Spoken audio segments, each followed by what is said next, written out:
The Aboriginal people of southwestern Australia named this marsupial Chuditch, and that's pretty much the sound it makes if it becomes really annoyed. The Chuditch is also known as the Western Quoll. The only place these animals are now found in the wild is in the southwest corner of Western Australia.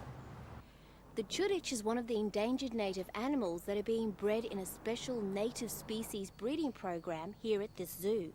Glenn Gaycorse is about to show us some of his very special babies. Okay, here you go, Ange. Oh, he's so tiny. Well, actually, when they're born, they're about the size of a pink grain of rice. So how old are these little ones? At the moment, these are about 2 months of age. So how many can she have in a batch? Each female can have a maximum of 6 young, and usually the average is about 4. And how many have you got here at the moment? We've got 54 babies in the colony at the moment. Captive breeding programs are very important for a number of reasons. Being able to watch rare native animals from birth right through to adults is a great way to learn about how they live and what they need to survive in the wild.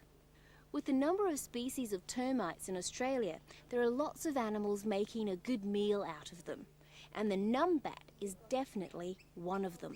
Once the drums are delivered to the zoo, we actually have to then separate the termites from the pieces of wood and all the termite mound that's on the wood, so that we end up with something looking like pure termites. And then we weigh out a set amount of termites for each numbat to their artificial diet, because of course we wouldn't be able to feed the amount of termites that a numbat would have to consume in the wild. Which is? Something like 20,000 termites per day per animal, which is an astronomical amount of termite. Although their food supply is often found in mounds, numbats aren't great diggers. Instead, they'll sift through the soil for those termites that are found around the base of the mound. They'll also use their sharp claws to scrape at termite nests inside logs. Then they'll use their long, round, sticky tongues to quickly lick them up.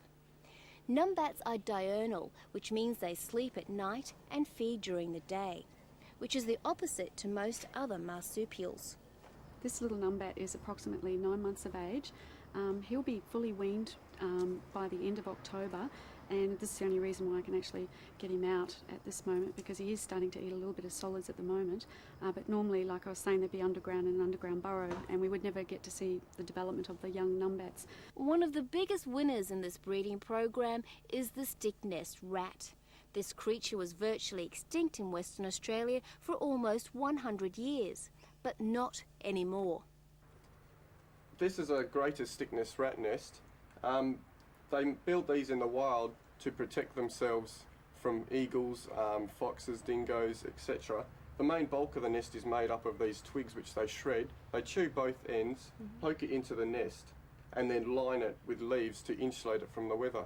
Several generations of the rodents may live in the same nest, but often they will make a few changes. In captivity, they don't really modify their nests too much.